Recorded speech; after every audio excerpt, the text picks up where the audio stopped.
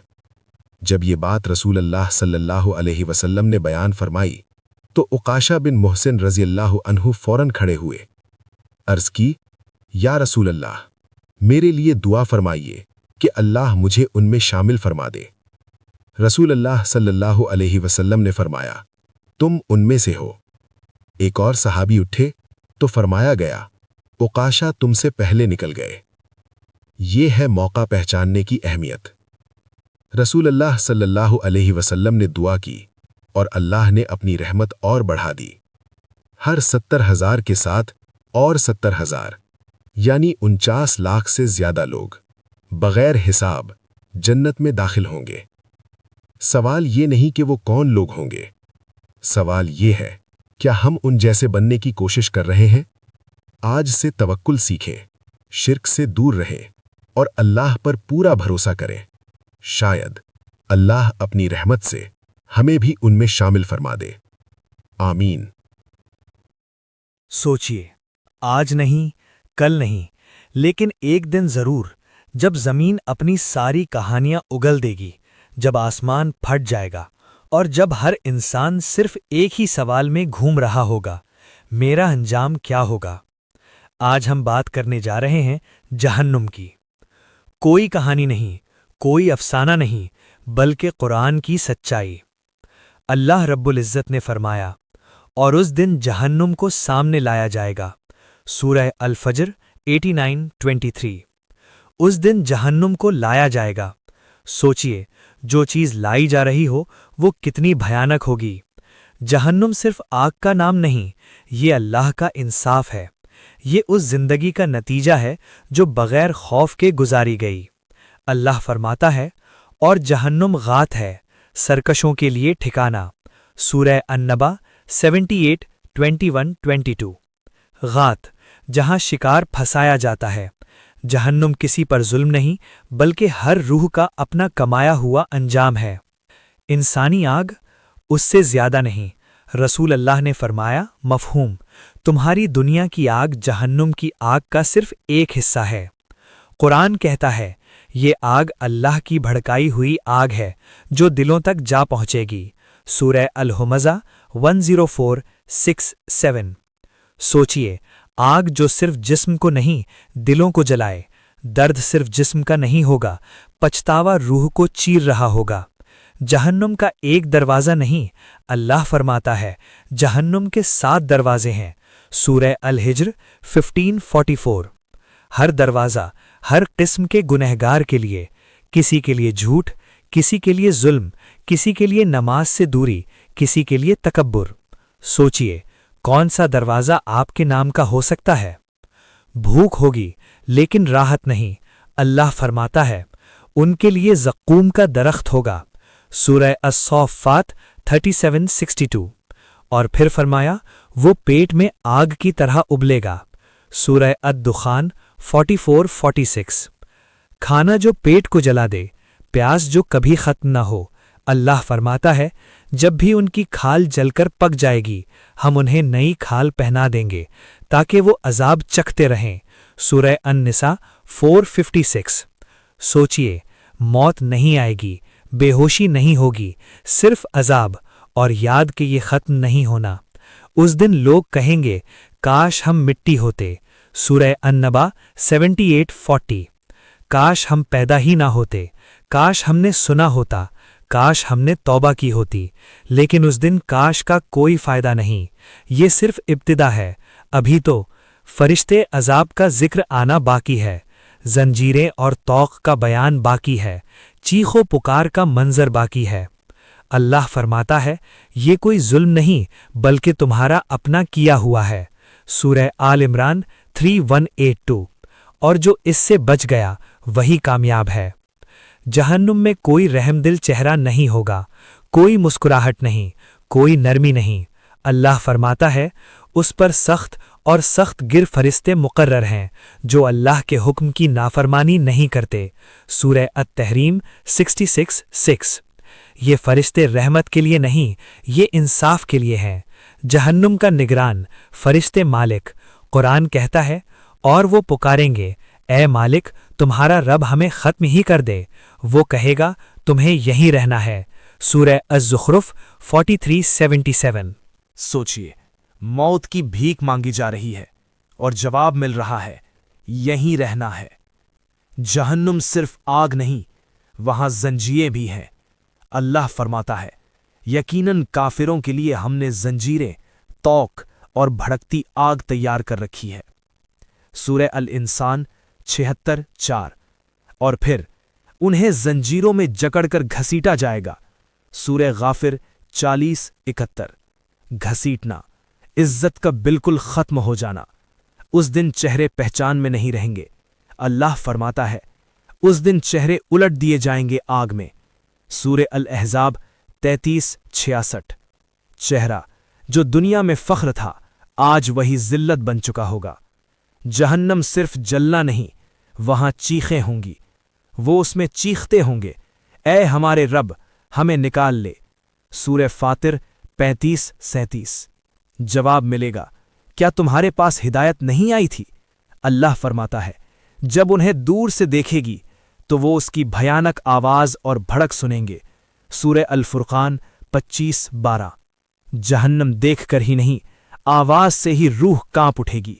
اللہ فرماتا ہے فرشتے ان کے چہروں اور پیٹھوں پر مارتے ہوں گے۔ سورہ الانفال 8:50۔ چہرہ، پیٹھ، ہر طرف سے درد۔ جب کوئی بھاگنا چاہے گا، جب بھی وہ اس سے نکلنا چاہیں گے پھر اسی میں لوٹا دیے جائیں گے۔ سورہ السجدہ 32:20۔ یہاں کوئی راستہ نہیں، کوئی ایگزٹ نہیں۔ یہ عذاب صرف جسم کا نہیں، ذہن بھی جل رہا ہوگا، اور پھر کہا جائے گا اب عذاب چکھتے رہو۔ سورہ السجدہ 32:14۔ یاد رکھیے جہنم ایک جیسا عذاب نہیں، اللہ رب العزت انصاف کرتا ہے۔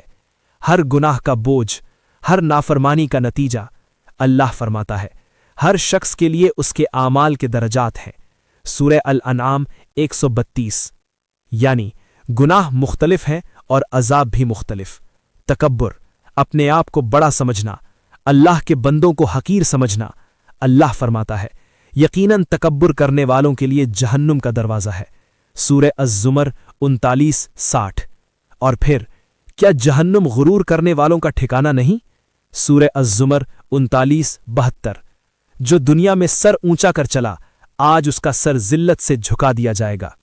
جھوٹ چھوٹا لگے لیکن اللہ کے ہاں بہت بھاری ہے۔ اللہ فرماتا ہے یہ صرف جھوٹ بولنے والے ہی ہیں جو اللہ کی آیتوں کو جھٹلاتے ہیں۔ سورہ النحل 16:105۔ جھوٹ سے حق چھپایا گیا اور حق چھپانے والوں کا ٹھکانہ آگ۔ نماز، جو مومن اور کفر کے درمیان فرق ہے۔ جب جہنمیوں سے پوچھا جائے گا تمہیں کس چیز نے سکر میں ڈالا؟ سورہ المدثر 74:42۔ وہ جواب دیں گے ہم نماز پڑھنے والوں میں سے نہ تھے۔ سورہ المدثر 74:43۔ سوچئے نماز چھوڑنا صرف سستی نہیں بلکہ آخرت کا نقصان۔ جو مال جمع کرتا رہا اور اللہ کا حق ادا نہ کیا، اللہ فرماتا ہے ان کا سونا اور چاندی آگ میں تپائی جائے گی اور اس سے ان کے ماتھے، پہلو اور پیٹھ داغے جائیں گے۔ سورہ التوبہ 9:35۔ وہی مال جس پر فخر تھا آج وہی عذاب بن گیا۔ ظلم،